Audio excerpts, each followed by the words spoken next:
Good evening. How's everybody doing? Great to be learning with you on a Wednesday, Yom Revi'i. Let's light up the darkness. Who's in the house on a Wednesday? Excuse me, Yehudit. In South Carolina, Melissa in Great Neck, in Ohio, Lucy in Minnesota, Joe in the Inland Empire, Bella in Florida, Shandor in the Bronx, Sharon in New Jersey, Tom in PA, Bill in Mid-Missouri, Lorraine in Texas, Spencer in Connecticut, Marjorie in Georgia, Ella, Marie in Freeport, Chaim in Florida. Welcome, everybody. All right, I've been having trouble with the shofar this year, so why not just make it 3 times more difficult to get a good blast out.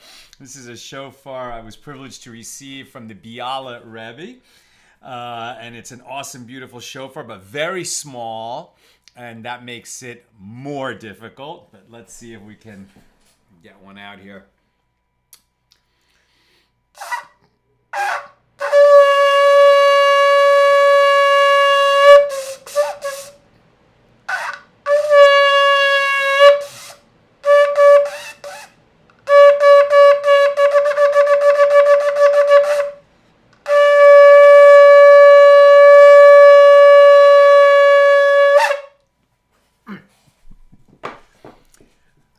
Working my way through these false starts and stutters on the shofar. Hopefully by the end of Elul, we'll get it. Okay, our daf today's page 80 here in Tractate Bava Basra, 23rd volume of the Talmud. We're working our way through chapter 5. Today continuing and God willing concluding our discussion of Mishna number 5 and opening Mishna number 6. We picked this up about halfway down on page 80b. Since we had a double daf yesterday, we didn't quite finish the second page. So the Mishnah number 5 here in chapter 5, taught that if one buys olive trees for felling, right? So meaning you're buying them for the lumber, you're going to cut them down. So he must leave 2 shoots of the tree for the buyer so that he can regrow it. And the sages taught one who buys a tree from another for felling must cut the tree 1 handbreadth above the ground to allow the tree to grow again. In the case of an untrimmed sycamore, he must cut the tree a minimum of 3 handbreadths above the ground. And with regard to a large sycamore, which has strong roots because the sycamore has been cut down once already, he must cut the tree a minimum of 2 handbreadths above the ground. In the case of reeds or of vines, he may cut only from the knot and above so that they will grow back.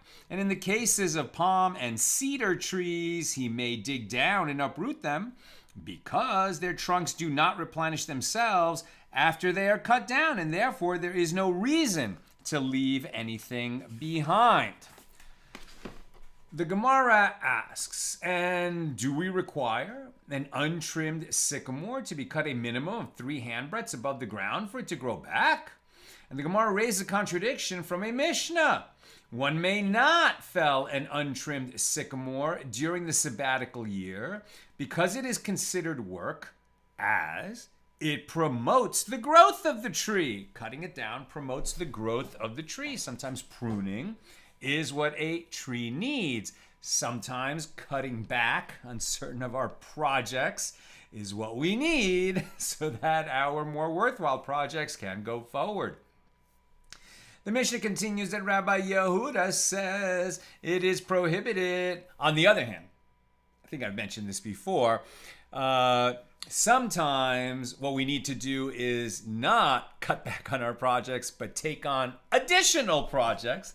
This was the response that Rav Steinsaltz got when he asked the Lubavitcher Rebbe which of his 3 huge initiatives that were overwhelming him should he give up so that the other 2 could go forward. And the Rebbe said, no. All 3 are very important. You can't stop any of those. One was his commentary on the Talmud and translation. The other was a network of schools And the third was books that he was writing, and the world needed all of these from Rav Steinsaltz. So the Rebbe said, no, you can't stop any of them. In fact, you need to take on an additional project. That sounds like insane advice, except that what it led to is Rav Steinsaltz stopped being a band of one, and he brought in other people into his organization, including his sons, or his son for sure, Rabbi Meni, and then he was able to accomplish much more. So, sometimes you need a Rebbe, sometimes you need to listen to what a Rebbe told others. At any rate, the Mishnah continues. Rabbi Yehuda says, it is prohibited for one to fell the tree during the sabbatical year in its usual manner. Rather, he must cut the tree 10 handbreadths above the ground, or raise the tree, R-A-Z-E, until it is even with the ground. Neither of these methods promote the growth of the tree. In fact, they damage it. It can be inferred from here that it is only cutting the sycamore until it is even with the ground that is harmful for it, and it does not grow again. Cutting in another manner is beneficial for it, even if it is cut less than 3 handbreadths from the ground. Seems like we're learning out from this law about the sabbatical year where you're not allowed to do farming, you're not working the land, you can't do something to benefit the trees that you own because it's the sabbatical year. But from that area of the law, we're learning something about these particular kinds of sycamores. How low can you cut it to the ground, and it's going to be beneficial to the tree, encouraging it to grow back.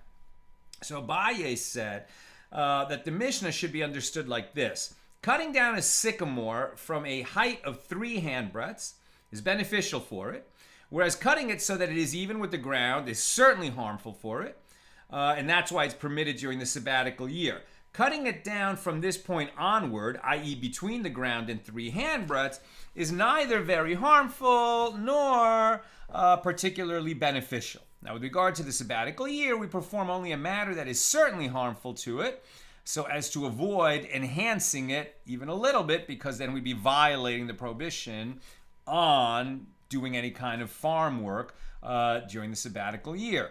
Now, with regard to buying and selling, we perform only a matter that is certainly beneficial for it, as the seller intended to sell the sycamore in such a manner that the tree would grow again. In other words, we're out of the law of the sabbatical year. We're back to what we're talking about, where you're selling the lumber of the tree. How much of it do you have to leave?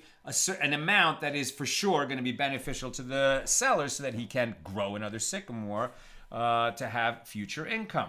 Now, the Baraisa teaches in the case of palm and cedar trees, a buyer may dig down and uproot them because their trunks do not replenish themselves after being cut down. If you've ever seen a palm tree cut down, does not regenerate, right? What regenerates palm trees is their seeds. And probably here we're talking about date palms, I would think. Again, so you dig down and uproot them because their trunks do not regenerate. So the Gemara asks, and is it correct with regard to a cedar that its trunk does not replenish itself? But didn't Rabbi Chia bar Luliani teach, what is the meaning of that which is written from Psalm 92 verse 13? The righteous shall flourish like the palm tree. He shall grow like a cedar in Lebanon. Now, the Gemara asks, if palm tree is stated, why is cedar stated? And if cedar is stated, why is palm tree stated? In other words, what kind of a metaphor is this? You would say, may you be like a date palm, or may you be like a palm. But why would you, or you could say, may you be like a cedar. But here, the metaphor mixes right within itself. The righteous shall flourish like the palm tree. He shall grow like a cedar in Lebanon. Seems like a 2-part simile with 2 comparisons, but both are trees. So why does the psalmist, King David, edited this? I'm not sure if this is one of David's psalms personally or attributed to someone else. Offhand, I didn't look it up before class.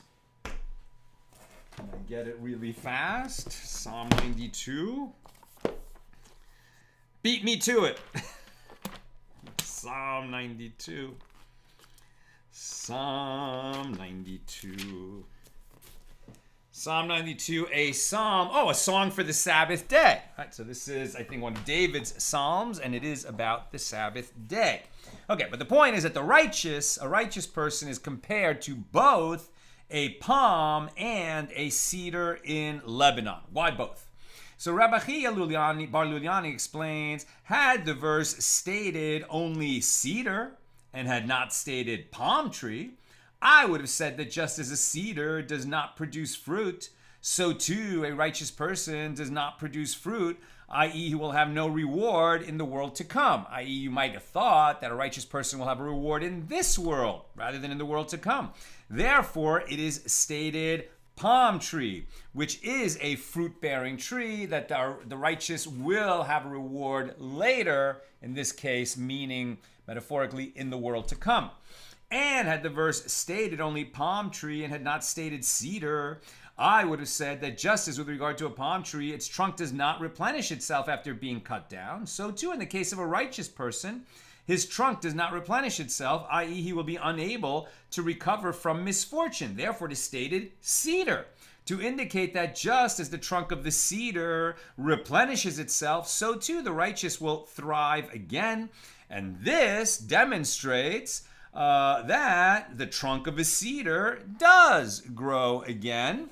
And the metaphor can be used different ways. There's a note here from Rav Steinsaltz. What does it mean that a cedar replenishes itself, that a righteous person replenishes himself? It might mean that he has misfortune, but he gets back up again. His fortune, his luck, his, having a good way in life will be restored to him eventually, even if he has misfortune. Or it may mean that a righteous person will merit to have righteous children. But in any case, the idea of this metaphor from another place in the Talmud is to tell us that, what are you talking about? Cedar trees don't regenerate if you cut them at the trunk. They do regenerate according to this teaching. So the Gemara answers, rather, with what are we dealing here? We are dealing with other types of cedar trees. As the trunks of certain species do not grow back after the tree is felled, and the trunks of certain species do. So this is in accordance with the opinion of Rabba bar Rav Huna. As Rabba bar Rav Huna says, that they say in the school of Rav, there are 10 types of cedars, as it is stated, and this verse is from Isaiah 41:19. I will place in the wilderness the cedar, known as Erez, the acacia, Shita, and the myrtle, Hadas, and the pine tree, Etz Shemen. I will set in the desert the juniper, Berosh, and the teak, Tidhar, and the cypress, Te'ashur, all together. So the Gemara elaborates, Erez means cedar, Shita means acacia, Hadas is the myrtle, Etz Shemen is the balsam tree, Berosh is the juniper, Tidhar is the teak, and Ta'ashur, this is the cypress tree. Now we're on 81a. Wait a minute. That this is the cypress. Now the Gemara asks, but there are 7 species of cedar, not 10. So when Rav Dimi came from Eretz Yisrael to Babylonia, he said they added to the list of cedars 3 more, alonim, almonim, and almugim. And alonim refers to pistachio trees, almonim are oaks, and almugim refers to coral trees, also known as a casita. There are those who say that the other tree are as follows, aronim, armonim, and almugim. Aronim refers to laurel trees, are, armonim to plane trees, duluve, and almugim, this refers to coral trees, casita. And that concludes our discussion of Mishnah number 5. Now, Mishnah number 6, with regard to one who buys 2 trees. Now, we've been referring to this Mishnah a lot of times in our discussion in the last few weeks, and as so often happens in the Talmud, rather than state the basics that become the building blocks of later, more complex rulings, they start with the complex rulings, which are more interesting to the sages, and then it's assumed that they already know the building blocks, but they're listed toward the end of the chapter so that they're included. So here we go. So with regard to one who buys 2 trees in the field of another, this one has not acquired any ground, but only the trees. Right? So somebody owns a field. He's willing to sell you 2 trees in his field. He didn't sell you land. He sold you those 2 trees. Now he's going to give you some kind of right of access so that you can go there and harvest the produce of those 2 trees. But you did not get the land that is underneath those trees, so that if one of those trees falls down, you don't have a right to plant a new tree in that spot. By contrast, as we'll read in a moment, if you buy 3 trees, instead of a line connecting the trees, now you've got a triangle connecting the trees, and with that triangle comes the piece of land associated with the 3 trees.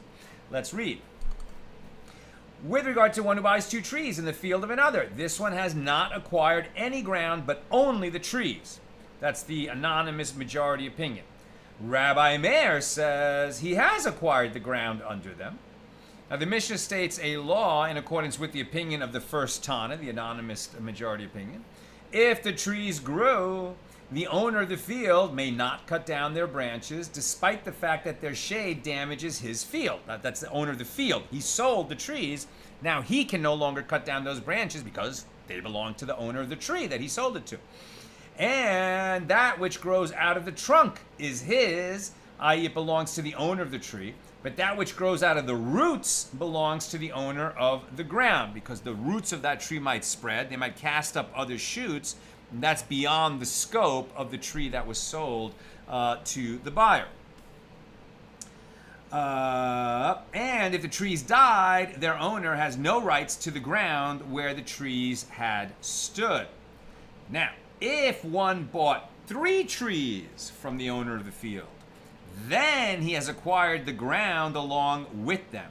If they grew, the owner of the field may cut down their branches as he sold a specific piece of land along with the trees, not his entire field. And these branches that grow out of that piece of land and over his field and cause him problems, he can cut those branches down. And that which grows out of the trunk and out of the roots of these trees belongs to the owner, the buyer. And if the trees died, the owner of the trees still has possession of the ground as it was sold along with the trees, and therefore he can plant a replacement tree on that small piece of ground. That's the Mishnah. Now the Gemara. We learned in the Mishnah elsewhere, Tractate Bikurim, which is about bringing the first fruits, a Torah commandment when the temple is standing in Jerusalem. So we learned in the Mishnah elsewhere, with regard to one who buys 2 trees in the field of another, he brings the first fruits, but he does not recite the passages of thanks to God that appear in the Torah, Deuteronomy chapter 26, verses 1 through 11. When you bring the first fruits, there is a recitation. You say, thank you, God, you gave me this piece of land, and I have brought the first fruits from it. You gave me so much goodness, and I am grateful for it, and I'm taking my obligations seriously. Very, very short paraphrase of those verses. But the point is, you're meant to bring the first fruits to Jerusalem and recite these verses if these are the first fruits of the year and they grew from trees on your land. So what happens if somebody buys 2 trees on land that belongs to another person? So the majority opinion is he brings the first fruits to Jerusalem, but he does not recite the verses which assume that he owns the land, and that's why he doesn't recite those verses. Right, so with regard to one who buys 2 trees in the field of another, he brings the first fruits, but he does not recite the passages of thanks to God that appear in the Torah, Deuteronomy 26, 1 through 11, as the land does not belong to him, and therefore he cannot state, quote, I have brought the first of the fruit of the land, which you, Lord, have given me, Deuteronomy 26:10. So Rabbi Meir says he brings the first fruits, and he also recites the passage. That's Rabbi Meir's minority opinion. We don't follow it, but that's his opinion. Rav Yehuda says that Shmuel says Rabbi Meir would obligate even one who buys fruit from the marketplace to bring first fruits, not only one who grew the fruits on his own tree. And from where did he derive this law? From the fact that the Tana teaches an apparently superfluous Mishnah. Since Rabbi Meir already taught in the Mishnah here that the owner of 2 trees has possession of the ground, isn't it obvious that he brings first fruits and recites the passage? What is added by his statement in that Mishnah in Tractate Bikurim? Rather, learn from the Mishna tractate Bikurim that Rabbi Meir would obligate even one who buys fruit from the marketplace to bring first fruits to the temple.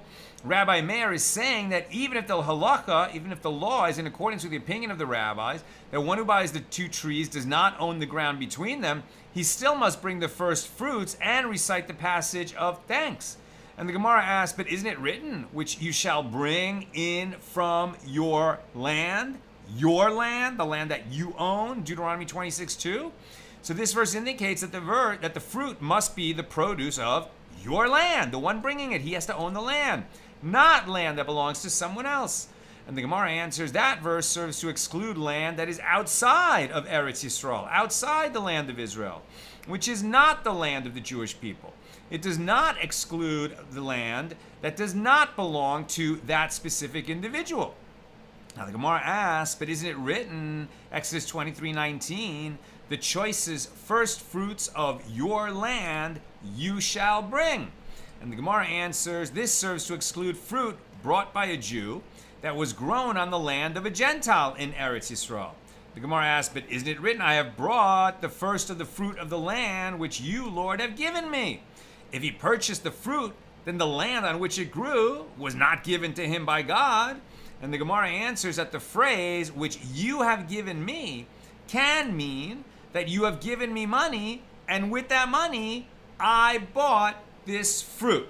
Now, we're going to keep moving here, but that little thought that, whenever you buy something, so you might think, hey, I worked hard. I brought home a paycheck. I paid my taxes. This is my money. I don't have to be thankful that I have this money. I earned it, and I'm going to use it to save or buy as I will. Certainly you're free to save or buy as you will, but you should be thankful for any dollar in your pocket, any dollar in your bank, any dollar that is yours to spend, because God did arrange for you to have it and to feel good that you did work and you earned it. Fantastic. But all of that is part of the blessings of our lives, and everything is from God. Okay. Rabbah raises an objection to the opinion of Shmuel from a Baraisa. One who buys a tree in the field of another, brings first fruits, but he does not recite the passage as he did not acquire any land. And this is the statement of Rabbi Meir. So this is a conclusive refutation of Shmuel's opinion, as he said that according to Rabbi Meir, even one who simply purchases fruit is obligated to bring first fruits to the temple.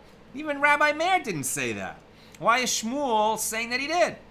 Apropos the discussion of the obligation to bring first fruits of one who buys a tree in the field of another, Rabbi Shimon ben Eliakim said to Rabbi Elazar, now we're on page 81b, what is the rationale of Rabbi Meir that in the case of one tree, an individual is obligated to bring first fruits, but he does not recite the passage of thanks for giving me the fruit and the land from the Torah when he brings the first fruits to the temple?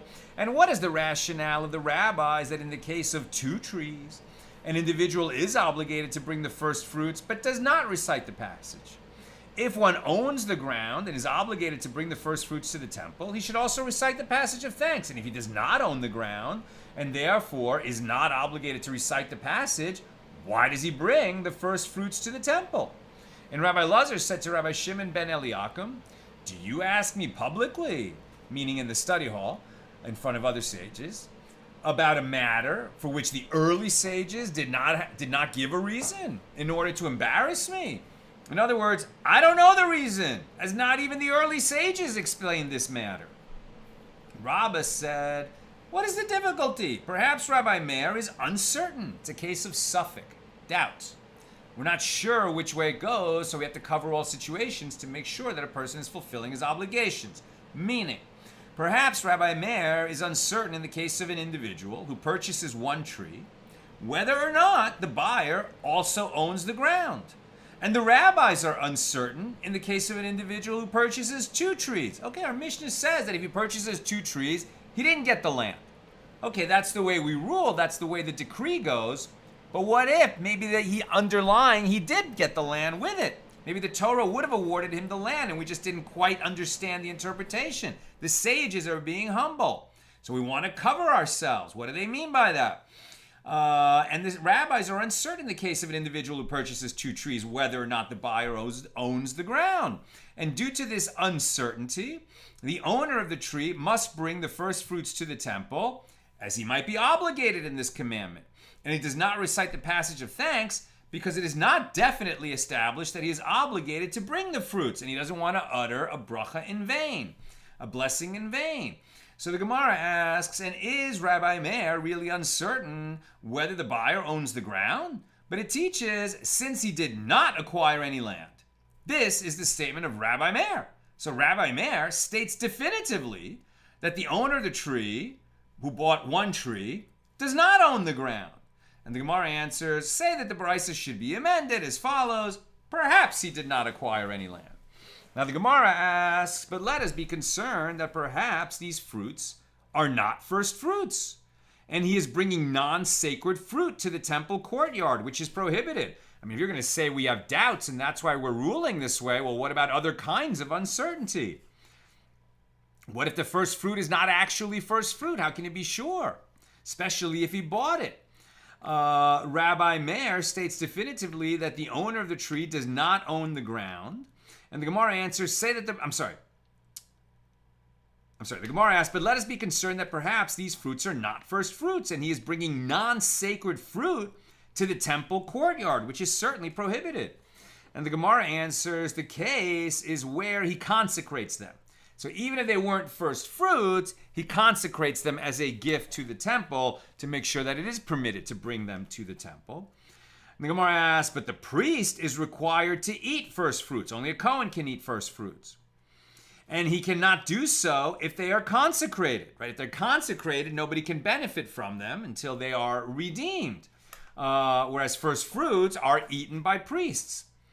The Gemara answers, the case is where the priest first redeems them, in case they're consecrated and need a redemption rather than being first fruits. So the Gemara asks, but perhaps they are not first fruits, and thereby he removes them from the obligation of terumah and tithes, as one does not separate terumah and tithes from first fruits. And so if they are first fruits, there's not terumah and tithes. But if it turns out that they're not first fruits, there should have been tithes taken out of them. Terumah, the first 2% for priests, and Meiser, the next 10% given to Levites.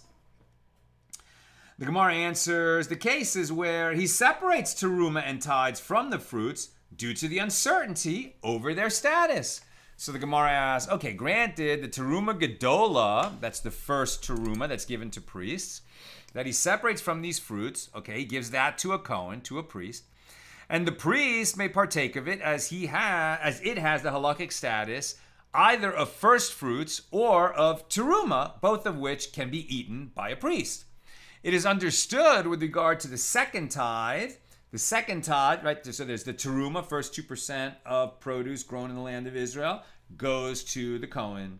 Next 10% goes to the Levite. Next 10% after that is Meiser Sheni, the second tithe, which the owner of the field uses to fund his pilgrimage up to Jerusalem for the holidays. Either he brings that food with him so that he can eat it there, or he sells it, puts that money aside, and he's going to use that money when he's buying food and beverage during the festival on his pilgrimage to Jerusalem.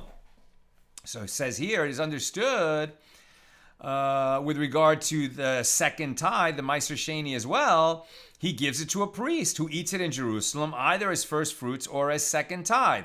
If it is the 3rd or 6th year of the sabbatical cycle, when instead of second tithe, one is obligated to give the second tithe to poor people, which is known as the poor man's tithe, Meiser Ani, here too he gives it to a poor priest who eats it either as first fruits or as poor man's tithe. But with regard to Meiser, the first tithe, which is given to a Levite, to whom can he give it? A Levite may not eat first fruits, and we have a doubt whether it's actually Meiser or Bikurim. Bikurim is first fruits. So the Gemara answers, the case is where he gives it to a priest in accordance with the opinion of Rabbi Lazar ben Azariah. As it is taught in the Baraisa, terumah gedolah, the terumah, the first 2%, is given only to a priest. And first tithe, Meiser, is given only to a Levite. This is the statement of Rabbi Akiva. Rabbi Elazar ben Azariah, and this is the minority opinion because we follow Rabbi Akiva, but Rabbi Elazar ben Azariah says, first tithe may also be given to a priest. Why would that be? Because the Kohanim, the priests, are the descendants of Aaron. Aaron was Moses' brother, and both Moses and Aaron were Levites. They were of the tribe of Levi. So Kohanim are Levites in addition to being Kohanim. So why can't you give it to a Kohen? So the Gemara asks, but perhaps they are in fact first fruits and require recitation of the passage of thanks from Deuteronomy. And yet the owner does not recite it due to the uncertainty. So the Gemara answers the recitation is not indispensable.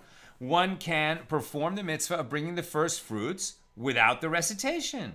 And the Gemara asks, and is the recitation not indispensable? But doesn't Rabbi Zera say in the context of offerings, for any measure of flour that is suitable for mixing with oil in a meal offering, the lack of mixing does not invalidate the meal offering. Even though there is a mitzvah to mix the oil and the flour ab initio, the meal offering is fit for sacrifice even if the oil and the flour are not mixed. And for any measure of flour that is not suitable for mixing with oil in a meal offering, the lack of mixing invalidates the meal offering. So the principle is ab initio requirements prevent the fulfillment of a mitzvah in situations where they are not merely absent but impossible. Accordingly, first fruits that are unfit for recitation should not be brought to the temple. And the Gemara answers the case is where he renders them exempt from the obligation of recitation in accordance with the opinion of Rabbi Yosef Bar Chanina, who says if one harvested the fruits and sent them in the possession of an agent, and the agent died on the way, the owner or any other person brings the first fruits but does not recite the passage of thanks. What is the reason? As it is written, and you shall take and you shall bring. And the Gemara is citing from the following verse with a slight variation, and you shall take the first of all the fruit of the ground, which you shall bring in from your land that the Lord your God gives you. Now we're page 82a. I'm almost done. Questions or comments, please get them in now. So the passage is not recited until the taking and the bringing of the first fruits are performed by one person. And that is not the case here. So Rav Acha, the son of Rav Avia, said to Rav Ashi, since the passage is composed of verses, let him read them. What is the objection about reciting verses from the Torah? In other words, this recitation that accompanies the first fruits is spelled out in the Torah. So let him say, if these are indeed first fruits that came from my land and I've brought them to the temple, I am reading these verses from the Torah to fulfill my obligation of reciting these verses when I bring first fruits.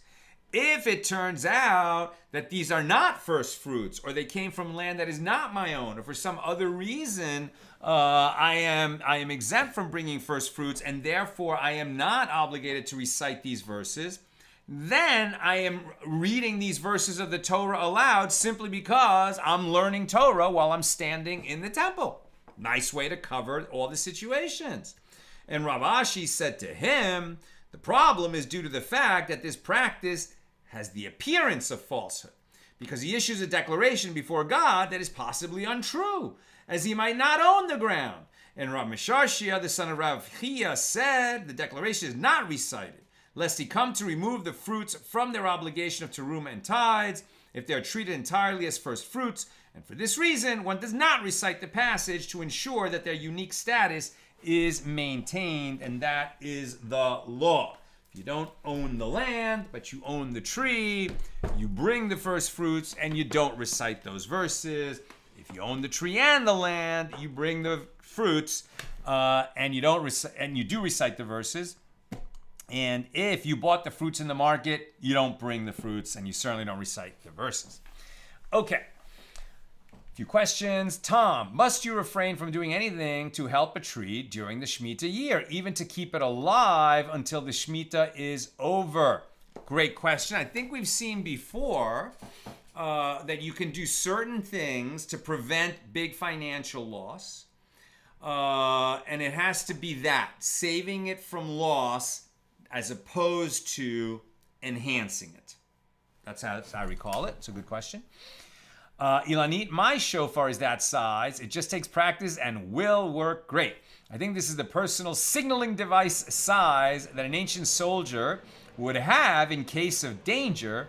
Mine is from Judea, 1988. Thank you for sharing that.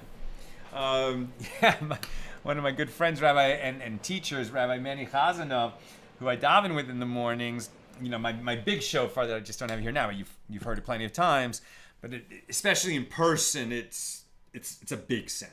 It's not just loud, it vibrates. It's awesome. You can feel it. And Rabbi Manny said, Sal, when that shofar goes, I'm going with you. You going to war? I'm going with you. So this idea, there were battle horns, right? Weren't these the shofars that brought down the walls of Jericho? I think so, right? That wasn't trumpets. I think it was shofars. And certainly it was the sound of the shofar that was heard, not from any specific shofar, but it was the sound of the shofar that was heard when God appeared to the Jewish people at Mount Sinai. So there's something about that elemental sound. Some years ago, I was making a series of videos of blowing the shofar all around LA, and that long horn is a kudu horn. And I was at the LA Zoo where there were kudus, right? So that kind of antelope, you could see the horns on their head were the same horns that I was holding in my hand. And I thought, I wonder how they'll react to this. So I blew the shofar. A zookeeper came running over and said, you can't do that here, you can't do that here. But I must tell you that I did get off a nice series of clean blasts, and the kudus were into it. They were fascinated, and they came running over. They were certainly not, stressed out. They were very interested. I thought that was interesting. Sharon, Tadi Katamar Yifra Ke'erez Belevanon Yizgeh. The tzaddik kitama, right? The tzaddik is like a palm, like a cedar planted in Lebanon. So says Sharon, I live in Lebanon, New Jersey. One year I brought in a little cedar seedling to my class. We do have tons of cedar trees around here. And we named it Erez, cedar in Hebrew, and a very common name in Hebrew for boys. I have a friend named Erez, and I didn't realize that his name meant cedar tree. Great story. Thank you, Sharon. And Sharon also says, isn't this the basis for saying the Birkat Hamazon? You eat and are thankful as a reminder that God enabled us to have the bounty to be able to eat it. Absolutely. Right? Absolutely. The grace after meals, the Birkat Hamazon. And, it's interesting, right? What is a meal? We've talked about it before. A meal is when you have bread with your meal. If you don't have bread with your meal, it's considered a snack, even though you might have a big steak and potatoes and salad and soup appetizer, a big, big meal. But if it didn't have bread with it, so you don't bench afterward. You don't say the Birkat Hamazon. There's a blessing you say after every meal. So if your meal included either wine or pomegranate, certain fruits, figs, or if it included a grain product, like you had a croissant, which is not considered bread, or you had breading on your schnitzel, that type of thing. So then you would say ala michya. But the full grace after the meal, you only say if you ate bread with your meal. And that's why when you have a beautiful big meal, if at all possible, you should, and then when you eat bread is when you wash your hands, the ritual washing, you should always wash your hands before you eat, but a ritual washing with a blessing over that, and then you always say that before eating bread. So what I'm saying is if you're going to have a big, wonderful meal, if at all possible, have some bread with it, so you do a full ritual washing before, you say the blessing over the washing, the blessing over the bread, and then afterward, you do the full grace after the meal to express this thanksgiving that Sharon is talking about, that you had that wonderful repast. That's what I've got for us today, and with God's help, we'll be together again tomorrow, Thursday, regular time, 6 p.m. Pacific.